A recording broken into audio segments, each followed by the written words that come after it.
Bakit sa ibang bansa ang mahal ng bilihin? Bakit sila nagsusurvive? Maayos pa nga buhay nila dun eh. Bakit? Mataas ang sahod at saka lahat may hanap buhay. Maraming may hanap buhay. Sa atin, maraming walang hanap buhay. Kaya kahit gawin yung mura ang mga bilihin, pero hindi pa rin nangyayari. Dahil ang bigas, mahal pa rin. Ang gasolina, mahal pa rin. Ang kamatis, mahal pa rin. Pamahal ng pamahal ang bilihin. Wala ng trabaho, pamahal pa ng pamahal ang bilihin. Tapos sasabihin ng presidente natin para magkaroon ng trabaho, job fair. Nakita niyo yung utak na itong mama na ito? Ngayon, may pag-asa pa tayo? Ay. Parang naluto ang utak ng mga politiko natin. Potential na mag-promote, na maging mas maganda, o kung sakali man ay magtatayo ng sariling negosyo na tinutulungan naman natin. Ano tinutulungan nyo? Anong tulong ginagawa ninyo? Halimbawa, yung mga magsasaka natin. Nahihirapan sa inyo. Alam nyo kung bakit? Hindi nyo masolusyonan yung pagpasok ng bigas na walang tax. Walang suporta magsasaka. Ano tinutulungan yung mga negosyante? Meron nga akong nadinig. Ano sabi sa akin, Coach Oli? Magtanong ka sa mga matataas na negosyante ngayon. Ayaw sa pamahalaan natin. Na i-compare nila nung panahon ni PRRD. Namimiss nga nila yung panahon ni PRRD na kahit daw dumaan tayo sa COVID, maayos. Sige, hamunin ko kayo. Kung may kakilala kayong malaking negosyante, kayo magtanong. Sila ba ay masaya ngayon sa administrasyon ni Marcos? Paano magkakaroon ng trabaho? Walang gustong magnegosyo. At tutulungan po natin upang makapag-expand. Mga kapatid, Anong naitulong mo, Marcos? Hindi mo nga masolusyonan yung blank items sa yung blank items dyan sa budgetan na yan. Alam mo, yung mga nagsasabi na walang kasalanan si Marcos kasi yung pinirmahan niya, wala nang blank items. Naniniwala ako dun. Pero yung pananahimik niya, pinapasa niya pa yung sisi. Tapos nakihalo pa siya, pinagulo niya. Kasi alam mo, ang style nitong mga ito, ang style nitong mga, especially itong mga vice scammer, ginugulo nila yung detalye. Naintindihan nyo? Sasabihin, hindi, pwede naman yan, pwede yan, pwede yan. Hindi nga, may blank items, hindi pwede yung blank items. Nakihalo pa to si Marcos dun sa pagpapagulo. Anong sinabi niya, sinungaling si PRRD, yung pinirmahan niya walang blanco? Di ba? Naging kasabwat pa to si Marcos. Kasi ang strategy nila dito, guluhin. Dahil pag we talk about sense, may sense po ang pinagsasabi ni PRRD at ni Attorney Vic. Sabit sila talaga. Kaya nga magandang ito'y maipaliwanag nating mabuti sa ating mga kababayan. Kasi ang style nila para sagutin ang kalokohan dyan sa vice scam ay guluhin yung facts. Ikot-ikutin nila. Isa lang ang tanong, may blanco. Inamin ni Kimbo. Sino nag-fill up? Kung sasabihin yung staff, illegal yun. So, I therefore conclude at ng mga abogado, ang sabi nila, yung budget na yan, illegal. Dapat, ipawalang bisa yun. Ganun kasimple. Ay, may sinasabi si Chis Escudero, may sinasabi si Kimbo, may sinasabi si Risa, ginugulo lang nila. Simple lang, may blanco. Sino nag-fill up? Staff. Bawal yon. Illegal yon. Hindi pwede. Yung, ganun kasimple. Si Marcos, instead na inayos, lalo pang ginulo. Nakisawsaw pa sa gulo. Diba? Oh, pag-usapan natin yan. Oh, ito, himayin nating mabuti ha. Congressman Ungab at saka si Vic Rodriguez po, sila po ay magsasampa po ng kaso tungkol po dito no sa nasampa na sa ano po. Ito po ano sa tingin rin niyo po ito? Political play rin kasi syempre po sila po ay nasa oposisyon. Hindi, in fact, may article ako dyan na lumabas nung Monday. Ang title ng aking article sa Columbus Manila Times, Who Filled in the Who filled in the GMA? blanks? Yun, simple, di ba? Yun na yung problema. Who filled in the blanks? Sino ang naglagay sa blanco? Tapos. Ganun kasimple. Kasi talaga namang may blanks. Iyan pinatunayan na ng marami. Pinatunayan ng ilang miyembro ng... Including yung kakampi nila pinatunayan. Member pa ng Vice Cam. Member si Kimbo. Chairman pa ng appropriation. Bicameral Committee, pinatunayan na rin ng congressman. Kaya nga sabi ko sa article ko, dapat yung minority sa Senado, si Senador Coco Pimentel na nagkausap nga kami, at yung minority dyan sa Kongreso, sila dapat maghain ng demanda dyan. Otherwise, kako, mauunahan kayo ng mga kandidato sa Senado pupunta para magkaroon ng publicity. But anyway, regardless of who is Ito naman si Attorney Penelo, parang pinitik mo pa si Attorney Rodriguez. Hindi naman, Consoli. Sige, wag na natin pag-usapan yon. Anyway, ando na nga yung problema. Okay. So, wala bang iimik sa inyo? Nagagalit kayo nung umimik si PRRD. Nagagalit kayo nung umimik si Attorney Vic. Nagagalit kayo nung umimik si Ungab. Diyan sa Senado, wala bang iimik sa inyo? Alam naman nating illegal yan. filing it, kailangan talagang i-declare mo unconstitutional yan. Kasi maliwanag naman ng saligang batas kung paano ka magpapasa ng batas. Ang Kongreso kasi is a deliberative body. Ibig sabihin, bubusisiin mo yan, didibatihan mo yan, magkokontrahan nga yan dyan. Di ba? Yun. Unconstitutional yan kasi kung ano yung amount na ilalagay dyan, pinagdadidebatihan niya, magkokontrahan kayo dyan, pag-uusapan. Hindi yung desisyon lang ng staff. Hindi desisyon. Actually, sinasabi dito, ke-questionin din yung vice cam. Kasi iilang members lang yung vice cam na yan. At ang nagdidesisyon dyan, sila Estela lang, sila, yung chairman ng appropriation, tapos Senate President, to si Martin, tsaka si Cheese. Diba? Hindi dapat ganun. Yan ang punto nila dito. Introduce kayo ng mga amendments. Ang nangyari dyan, hindi ba, pinasa nila sa House of Representatives, pinasa rin dyan sa Senado.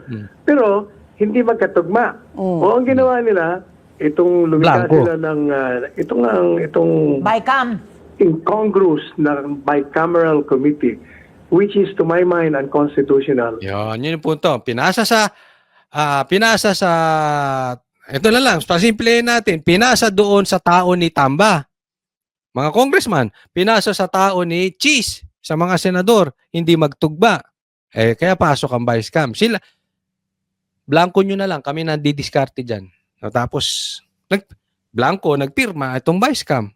Pagdating kay presidente, meron ng amount. Sino nag-filled up? Ako, sa tingin ko, isa dyan sa kanila ang nag-filled up. Hindi po staff. Ginagawa lang nila na scapegoat etong mga staff. Siyempre, kung sakaling magkabulilyaso, talagang magkadiinan dito, yung staff ang gumawa. Binigyan lang namin sila ng authority. Lalabas, mali yun kasi hindi po pwede magbigay ng authority ang ang vice cam na sila mag-fill up. Dapat yung members mismo. Naintindihan nyo? So medyo lusot sila doon. Pero ako sa tingin ko, may mga nag-manipulate dyan. May talagang sadyang magnanakaw dyan. Na gustong gamitin itong budget na ito. Kaya napansin yun, may ibang lugar bumaba katulad ng DepEd, Office of the Vice President, yung sa iba tumaas. Doon nila pupulutin ngayon yung pandurugas nila. Kasi it supplants the power of Congress to pass the final version of the bill. And it deprives all members of the Congress na hindi kasama dyan sa BICAM na busisiin. Katunayan, pati nga yung BICAM, ang katotohanan yan, tanongin mo mga miyembro, 4 lang ang makapangyarihan dyan, kung hindi man 2. 4 lang. Yung Speaker, yung Chair ng Appropriations Committee, yung Senate President, at yung Chair sa Senado. Yan 4 lang na yan. O yun yung sinasabi ko sa inyo. Kasi inalisan nyo ng kapangyarihan ang buong Senado at Congressman sa pagtatayo niya ng vice cam na yan. O na sinasabi nga ni Atty. Panelo, unconstitutional yan. Kasi dapat desisyon yan ng buong legislative bodies. Lahat po ng congressman at senador. Kaya lang ginawa nila yung vice cam na yan. Pero sa katunayan, yung members ng vice cam na yan, iilan lang din nagdidesisyon. Nagigets? May hocus-focus talaga. Kaya naman, sobrang palusot nitong si Chis Escudero. Kaya talagang illegal yan. Dahil hindi mo sinunod ang prosedimento ng batas. Ang tinamo, ang nangyari dyan sa palasyo, pinagtakpan nila, kunyari, hindi, walang blanco. Pero inamin na ng marami. Ang sinasabi nila, walang blanco. Isa pa yun. Trinay ng Malacanang na ipagtanggol na walang blanco. Remember, at first, walang blanco. Yung pinirma niya, walang blanco. Walang problema dyan, walang blanco, sinungaling si PRRD. Bandang huli, inamin din nila may blanco. Diba? Sinubukan nilang itago. Kaya ito, i-address ko ang ating mga kababayan. Huwag tayong hihinto. Kaya hindi ko titigilan tong topic na ito hanggat hindi walang bisa, maipawalang bisa itong ginawa nilang budget ng 2025. Bantayan po natin. Kasi kung hahayaan natin ito, malaki problema na. Tingnan nyo to ha. Ang problema ng hindi umaamin sa mali, ibig sabihin, trinatry talaga nilang ilusot. At plano nila itong gawing taon-taon. Kasi walang admittance ng hindi, nagkamali kami dito, hindi dapat namin ginawa ito. So, babaguhin natin yan, gawin na nating unconstitutional. At next year, hindi na namin ulitin. Hindi, pinagtatanggol nila. And that is very dangerous. Sa isang tao na hindi tumatanggap ng pagkakamali, tanungin nyo yung mga adik, hindi nila amining adik sila. Or aminin man nilang adik sila, sasabihin nila wala kayong pakialam. Hindi nyo ba alam mataas ang posisyon ko sa gobyerno? Ganun pa isasagot sa inyo. Walang admittance ng pagkakamali. Kaya ang taong hindi nag-a-admit ng mali, asahan nyo ulit-ulitin. Ito nakakatakot. Uulit-ulitin nila itong blank items na ito. Kasi hindi inaamin ng mga pumirma, ng mga vice camera na yan, na mali sila. Kaya kailangan talagang maharang natin yan. Meron talagang managot dyan at maging unconstitutional yan patungkol sa budget na yan. Blanco sa enroll bill. Talagang walang blanco sa enroll bill. Kasi nga, yan yung final version. Yung sinasabi, walang blanco pagdating sa president. Kasi final version yun eh. Pag pinasa sa presidente yun, na-filled up na. Diba ginugulo nila? Ang katunayan lang doon, ang problema lang, sino nag-fill up? Tapos! Paulit-ulit ko yan eh. Importante paliwanag natin. Dahil sa mga darating na araw, guguluhin. Guguluhin nila yung facts. Yung detalye ng patungkol sa blind items, guguluhin nila to the point na hindi na maintindihan ng taong bayan sino ang mali. And then makakalimutan na. Ano ngayon ang ginagawang issue sinisisi si PRRD. Anong ginagawang issue? Kasalanan naman daw ni BP Sara. Yan yung sinasabi ko, guguluhin yung facts. Balik tayo dun sa ugat ng problema. Bakit may blanco? At sino nag-fill up ng blanco? Lagi nyo yung sasabihin. Pag may nagpapalusot dyan na vlogger, pag may nagpapalusot dyan na mga politiko, yun ang sabihin ninyo. Simple yun eh. Na ginawa ng paraan dyan sa House of Representatives. Dahil sa kanila manggagaling. Sila nag-imprenta ng final version. Kaya kalokohan yung sinasabi ni Cheese Escudero na walang blanco. Isa pa yun si Chis Escudero eh. Sinungaling. Wala daw blanco, tas ginugulo yung facts. Isa sa nang gugulo ng facts, si Chis Escudero. According to Panelo, siya mismo. Hindi totoo yung sinasabi ni Chis Escudero. Siyang pumirma nun eh. Oo. Paano? Pinilapan na nila. So Attorney Sal, ito po yung paghain po nila, pagsampa po nila ng kaso sa Supreme Court. Anong nakikita niyong mangyayari po, no?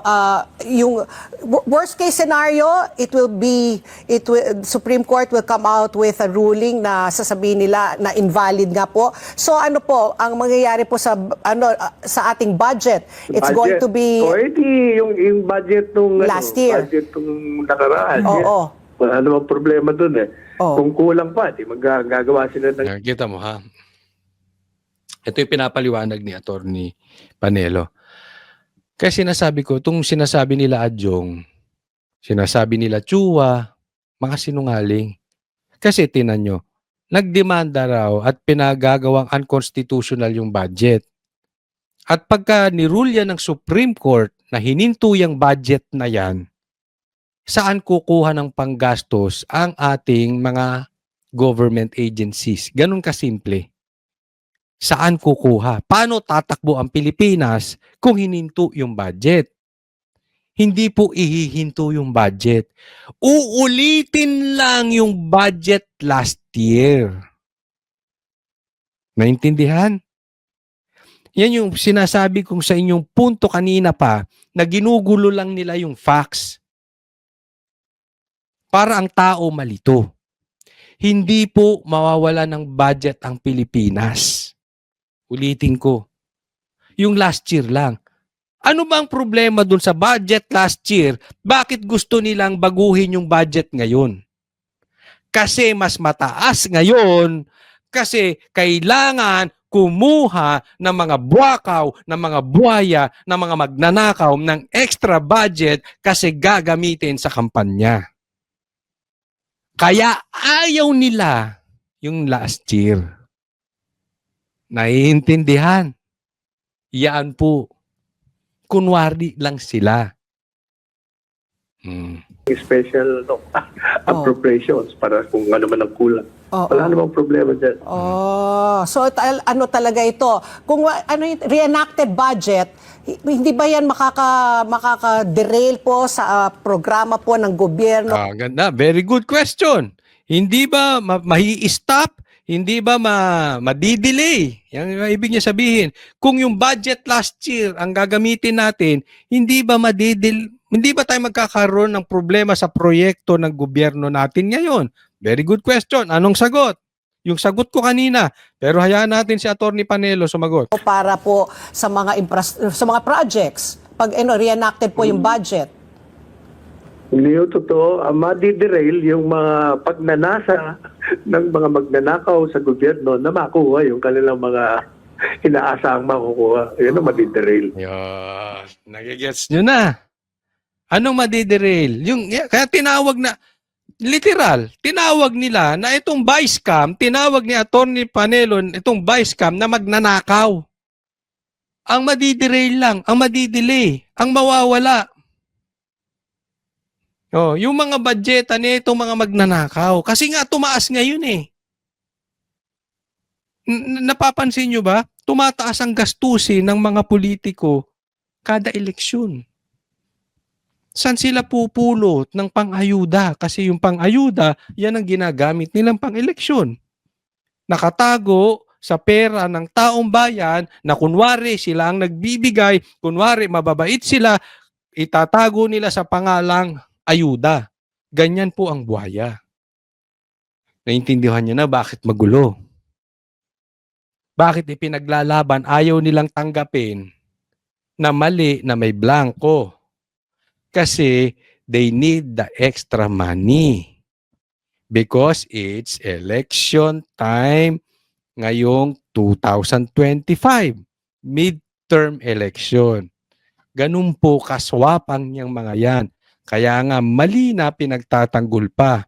Kaya nga babantayan natin. Kasi pag hindi natin binantayan yan at lumusot yan, ang lahat ng kasalanan, pag hindi na-address, palaki ng palaki.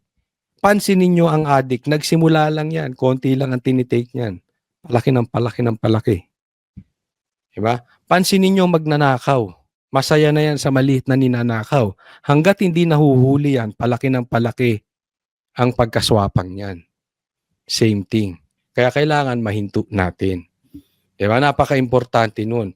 Kaya, huwag kayong magsasawa, kailangan nating pagtulungan ito.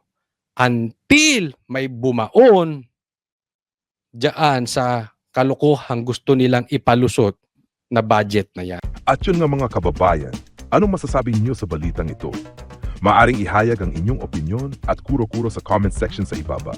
Huwag din kalimutang mag-like, mag-subscribe at mag-share sa bidyong ito. Maraming salamat sa panonood.